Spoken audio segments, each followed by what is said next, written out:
Nous sommes avec Jean-Baptiste Barbuccia, qui est auteur, qui présentera à nouveau cette année la pièce que l'on a vue, à la fois lors du festival l'an dernier, mais aussi en cours de saison. Oui, puisque le Théâtre du Balcon est permanent. Exactement, un connaisseur du Théâtre du Balcon. C'est joliment dit. En tant que jeune auteur, sur cette création, sur cette première création, c'est quoi l'impact de ce que l'on est, et dans ce que l'on est, il y a l'impact de la culture, indéniablement. Dans mon parcours personnel, je dirais par exemple ce qui m'a amené à écrire, donc si on parle vraiment de la casquette auteur, je crois que dans l'écriture de cette pièce Le Fossé, qui sera au festival encore cette année, je mélange beaucoup de références. Alors est-ce que la culture c'est des références autant littéraires, vraiment qui touchent à beaucoup d'art, parce que autant littéraire que théâtral, que cinématographique, que vraiment c'est un mélange de références. Ça c'est ce que je trouve intéressant, c'est-à-dire que je pense que ce texte ne peut être écrit que là-dedans, dans cette tête-là précisément, parce que j'y mélange des choses qui d'ailleurs plaisent ou ne plaisent pas, mais qui en tout cas sont singulières, et les gens le remarquent avec les différentes personnes avec qui j'ai pu parler. C'est pas forcément toujours leur came, entre guillemets, mais ils y voient vraiment une patte. Déjà, ça, je trouve, c'est très intéressant, parce qu'on se sert donc de ce qu'on a vu, ce qu'on a entendu, ce qu'on a aimé ou pas aimé d'ailleurs, et pour façonner une œuvre, on se sert donc de cette culture, je pense, personnelle, voilà, au fil des années. Après, la vraie question que je me posais, c'est vrai, c'est qu'est-ce qui appartient à l'inné, à notre propre curiosité. C'est-à-dire est-ce que, voilà, j'imagine qu'il y a quand même des caractères, il y a des personnalités donc qui sont plus ou moins curieux, qui vont vers les choses, qui osent, qui risquent parfois, et d'autres qui, au contraire, si on leur parle pas de telle ou telle chose, ne souhaitent pas tant s'y intéresser, ils sortent difficilement des cloisons. Et je dis pas que l'une est meilleure forcément que l'autre, parce qu'on peut se tromper aussi en étant trop curieux. Mais donc du coup, voilà, c'est déjà qu'est-ce qui appartient à l'inné, qu'est-ce qui appartient à l'acquis dans la culture. Il y a plusieurs phrases que j'aime me rappeler quand je pense à la culture. Il y a celle très connue, il me semble, d'Abraham Lincoln, quand il dit si vous pensez que la culture coûte cher, essayez l'ignorance.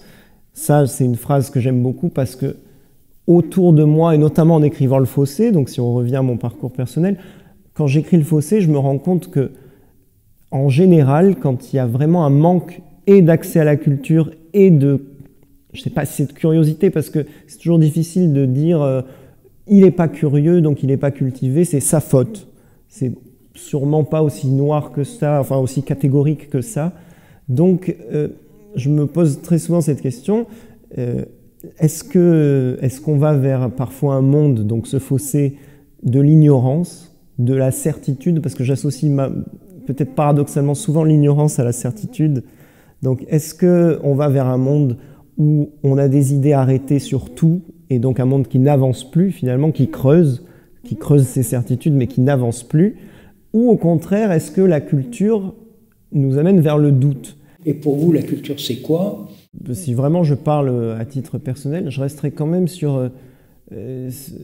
la culture, c'est vraiment lutter contre l'ignorance, l'obscurantisme, voilà, les idées arrêtées. Je pense que la culture, c'est ce qui sauve très souvent l'homme. Quand on a reçu Patrick Pelou, ici, l'urgentiste au Théâtre du Balcon, pour une conférence sur justement le service public de la santé qui va pas très très bien, il m'a dit une phrase vraiment qui peut-être n'a pas marqué forcément tout le monde, mais moi je me suis dit c'est vrai, ça doit être vrai.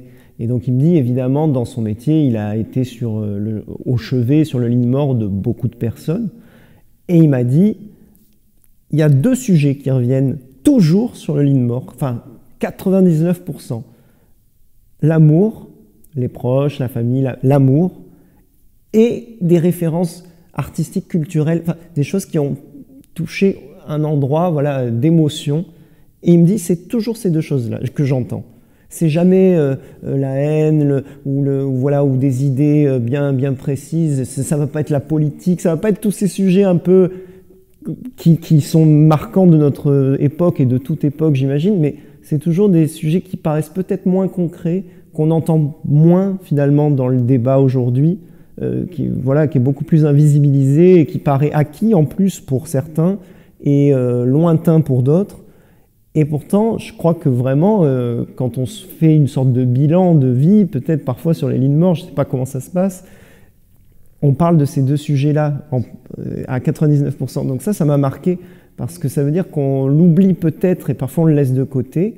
Et moi-même, mon parcours personnel, pendant un moment, j'ai fui un petit peu tout ce milieu-là pour aller vraiment vers les sciences. Et voilà, j'étais quand même attiré par ça. Et en ce que je disais, je fuyais un peu une sorte d'héritage familial, puisque toute ma famille a toujours été dans la culture.